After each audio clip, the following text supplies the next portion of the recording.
அனைவருக்கும் வணக்கம். பிரேமுலு மலையாள படம். மஞ்சுமல் பாய்ஸ் ரிலீஸ் ஆன டயத்தில் தான் இந்த படம் வந்து ரிலீஸ் ஆயிடுச்சு. தமிழ்நாட்டிலே வந்து பார்த்தீங்கன்னா இதையும் வந்து டப் பண்ணி வந்து ரிலீஸ் பண்ணியிருந்தாங்க. அன்ஃபார்ச்சுனேட்லி அந்த படத்தை வந்து நான் வந்து தேட்டரில் பார்க்க முடியாமல் போச்சு. டிஸ்னி ப்ளஸ் ஹாட்ஸ்டாரில் அந்த படத்தை வந்து பார்த்தேன். நிறைய பேர் இந்த படம் பார்த்துட்டு இந்த படம் வந்து பார்த்தீங்கன்னா வணிக ரீதியாகவுமே வந்து பார்த்தீங்கன்னா நல்ல கலெக்ஷன்ஸ்லாம் பண்ணியிருக்கு.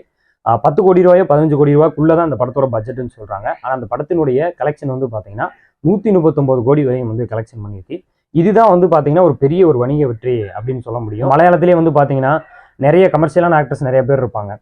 இப்போ பிருத்திவிராஜ் மாதிரி இந்த மாதிரியான ஆக்டர்ஸோட படங்கள் பண்ணி அது வந்து பெரிய ஒரு வணிக வெற்றி அடைஞ்சிருந்துச்சுன்னா அது வந்து சொல்லலாம். ஆனால் இந்த மாதிரி சின்ன சின்ன ஆக்டர்ஸ் பண்ணி சின்ன பட்ஜெட்டில் இப்படி ஒரு படங்கள் வெற்றி அடைந்து பார்த்தீங்கன்னா ஒரு பெரிய விஷயம். மலையாள சினிமாக்களில் சொல்லவே தேவையில்ல. இந்த மாதிரி வந்து சின்ன பட்ஜெட்டில் வந்து நல்ல கண்டென்ட்ல எடுக்கிறதுல அவங்கள அடிச்சுக்கிறதுக்கு வந்து ஆள் கிடையவே கிடையாது. இந்த படத்தினுடைய ப்ரொடியூசர் யாருன்னு பார்த்தீங்கன்னா பகத் ஃபாசிலும் அவரோட ஃப்ரெண்ட்ஸ் டீம்லாம் சேர்ந்து தான் வந்து இந்த பிரேமுலு படத்தை வந்து தயாரிச்சிருக்காங்க.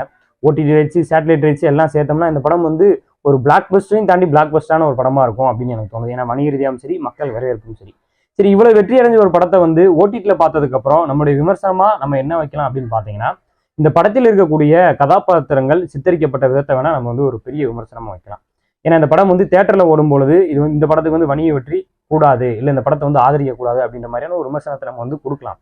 ஆனால் ஓடிடிக்கு வந்ததுக்கு அப்புறம் இந்த படத்தில் சித்தரிக்கப்பட்ட கதாபாத்திரங்கள் அது ஆடியன்ஸுக்கு எப்படி ரிசீவ் ஆகுது அப்படின்ற விஷயத்த வேணா ஒரு டிஸ்கஷனாக நம்ம வந்து சொல்லலாம். அந்த வகையில் இந்த படத்தை பற்றி சொல்லணும் அப்படின்னு பார்த்தீங்கன்னா, இதில் வந்து ஹீரோயினியோட கதாபாத்திரம் வந்து ஒரு படிச்சுட்டு ஒரு நல்ல ஒரு கம்பெனியில் வேலை பார்க்கக்கூடிய ஒரு கதாபாத்திரம். அதே டயத்தில் ஹீரோட கதாபாத்திரம் வந்து பார்த்தீங்கன்னா சரியாக படிக்காமல் ஊர் சுற்றிக்கிட்டு நான் வந்து இங்கே போனால் நல்லா வந்துடுவேன், அங்கே போனால் நல்லா வந்துடுவேன், எனக்கு வந்து வாழ்க்கை வந்து செட் ஆகலை, நேரம் வந்து சரியாக அமையலை, நான் மட்டும்தான் இப்படி இருக்கேன், எனக்கும் எப்படிலாம் நடக்குது அப்படின்ற மாதிரியான ஒரு கதாபாத்திரம். இன்னொரு கட்டத்துக்கு மேலே 2 கதாபாத்திரமும் மீட் பண்ணிக்கிற இடம் சரி, அவங்க பழகிற விதம் சரி, எல்லாமே வந்து பார்த்தீங்கன்னா ஒரு ஃப்ரெண்ட் ஜோனுக்குள்ளே காமிச்சு. ஆனால் ஹீரோவுக்கு வந்து ஆல்ரெடி ஒரு க்ரஷ் இருக்கும். அந்த க்ரஷ்ஷை வந்து காட்டுற டைமில் வந்து பார்த்தீங்கன்னா ஒரு சிம்பத்தியை கிரியேட் பண்ணி அதுக்கப்புறம் வந்துட்டு குட்டு ஃபிகருக்கு அட்டுபாயும், அட்டு ஃபிகருக்கு குட்டு பாயும் தான் செட் ஆகும் அப்படின்னு சொன்ன மாதிரி இந்த கேரக்டர் எல்லாமே வந்து செட் ஆக போகுது, இது வந்து ஒரு லவ்வாக வந்து முடிய போகுது அப்படின்ற மாதிரியான ஒரு ஸ்க்ரீன் பிளேயை வந்து இந்த படத்தில் வந்து பண்ணியிருக்காங்க.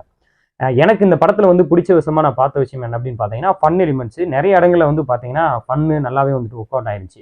ஆனால் இந்த கேரக்டர்ஸை ரெண்டையுமே வந்து ப்ளே பண்ண விதத்தில் வந்து எனக்கு என்ன தோணுச்சு அப்படின்னா, இது வந்து தமிழ் சினிமாவில் இருக்கக்கூடிய ஒரு பேட்டர்ன் மாதிரி தான் நான் பார்க்குறேன். ஏன்னா அது எப்படின்னா தொடர்ந்து ஒரு சிம்பத்தி மூலியமாக வந்து லவ்வை வந்து கிரியேட் பண்ண வைக்கிறது. அது வந்து மலையாள சினிமா வரையும் வந்து இந்த நோய் வந்து தொத்திக்கிட்டு அங்கேயும் போயிடுச்சு அப்படின்றப்ப பெரிய ஆச்சரியமா இருக்கு. ஏன்னா அங்கே இருக்கிற ரைட்டர்ஸுமே வந்து பார்த்தீங்கன்னா ரொம்ப யதார்த்தமான ஒரு கதைக்களத்தில் தான் இந்த மாதிரி கதைகள்லாம் வந்து சொல்றதுக்கு ட்ரை பண்ணுவாங்க. மேக்ஸிமம் அதுவும் இந்த மாதிரியான ஒரு லவ் ஸ்டோரியில.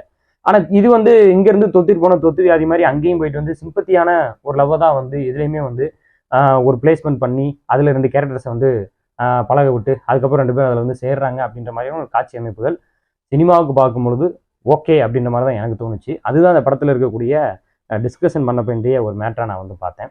மற்ற கேரக்டர்ஸு, மற்ற ஹியூமர் எல்லாமே வந்துட்டு படத்தில் வந்துட்டு எல்லாமே வந்து நல்லா வந்து ஒர்க் ஆயிருச்சு. ஏன்னா இன்னைக்கு ஜென்ரேஷன்லுமே வந்து பார்த்தீங்கன்னா, ஏன்னா அந்த 2 கேரக்டருக்கும் நீங்கள் வந்து யோசிச்சு பார்த்தீங்கன்னா 2க்குமே வந்து ஆப்போசிட்டான ஒரு கேரக்டர். 2 ஆப்போசிட்டான கேரக்டர்ஸுக்கும் 2 பேருக்கும் சேர்றதுக்கு காதல் தான் வந்து ஒரு மெயின் மேட்டராக இருக்கணுமே தவிர சிம்பத்தி வந்து ஒரு மெயின் மேட்டராக இருக்கக்கூடாது. சிம்பத்தினால கருணை மட்டும்தான் வரும், காதல் வராது. அது வந்து ஏன் நிறைய தமிழ் சினிமா படங்கள் பார்க்கும்போது எனக்கே தோணிருக்கு, ஏன் இந்த மாதிரியான டெம்ப்ளேட்டில் படங்கள் வருது அப்படின்னு. எனக்கு தெரிஞ்சு மலையாள படத்துலையும் வந்து இந்த மாதிரியான டெம்ப்ளேட்டில் படங்கள் வர்றது வந்து பார்த்தீங்கன்னா ஏன் எதுக்கு அப்படின்ற மாதிரி தான் இருந்துச்சு.